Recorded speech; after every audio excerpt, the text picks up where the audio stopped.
All right, I want to re-record the first episode of my Summa journey. So this will be question 1, article 1 of the Prima Pars. I just want to show you how you can get to the same page that I'm reading from. So I'm reading the Summa Theologiae on newadvent.org. So you just search Summa New Advent on Google, press Prima Pars, press this hyperlink in general, and then we get to question 1, the nature and extent of sacred doctrine. So for the first article of question 1, this article asks whether, besides philosophy, any further doctrine is required. The way I will go through the Summa, the way I like to read the Summa, is doing the objections and his replies to the objections, and then I will go to on the contrary, where he usually appeals to some authority, whether it be scripture or a father of the church or a philosopher. And finally, I will finish on his answer. So let us begin. Article 1. Whether besides philosophy any further doctrine is required. Objection 1. It seems that, besides philosophical science, we have no need of any further knowledge, for man should not seek to know what is above reason. He quotes, "Seek not the things that are too high for thee." Sirach 3:22. But whatever is not above reason is fully treated of in philosophical science. Therefore, any other knowledge besides philosophical science is superfluous. His reply to objection 1. Although those things which are beyond man's knowledge may not be sought for by man through his reason, nevertheless, once they are revealed by God, they must be accepted by faith. Hence, the sacred text continues. He quotes, "For many things are shown to thee above the understanding of man," as it also says in Sirach 3:25. And in this, the sacred science consists. So he's already stating that, further doctrine is required beyond philosophy, beyond the philosophical sciences. Objection 2. Further, knowledge can be concerned only with being, for nothing can be known save what is true, and all that is true. But everything that is treated of in philosophical science, even God himself, so that there is a part of philosophy called theology, or the divine science, as Aristotle has proved in his Metaphysics. Therefore, besides philosophical science, there is no need of any further knowledge. Okay. Thomas's reply to objection 2. Sciences are differentiated according to the various means through which knowledge is obtained.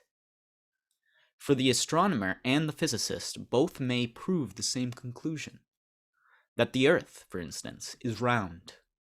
The astronomer by means of mathematics, i.e., abstracting from matter, but the physicist by means of matter itself. Hence, there is no reason why those things which may be learned from philosophical science, so far as they can be known by natural reason, may not also be taught us by another science, so far as they fall within revelation. Hence, theology included in sacred doctrine differs in kind from that theology which is part of philosophy. And this is widely accepted now. The theology that is done in philosophy departments or is done by philosophers is of a fundamentally different sort than the kind of theology that is done by theologians.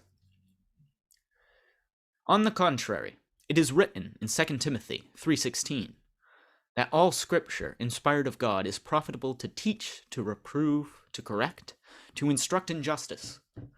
Now, scripture, inspired of God, is no part of philosophical science, which has been built up by human reason. Therefore, it is useful that besides philosophical science, there should be other knowledge, i.e., knowledge that is inspired of God. And Thomas answers that it was necessary for man's salvation that there should be a knowledge revealed by God besides philosophical science, built up by human reason. Firstly, indeed, because man is directed to God as to an end that surpasses the grasp of his reason. The eye hath not seen, O God, besides thee, what things thou hast prepared for them that wait for thee, as it says in Isaiah 64:4. But the end must first be known by men, who are to direct their thoughts and actions to the end. Hence, it was necessary for the salvation of man that certain truths which exceed human reason should be made known to him by divine revelation, even as regards those truths about God which human reason could have discovered.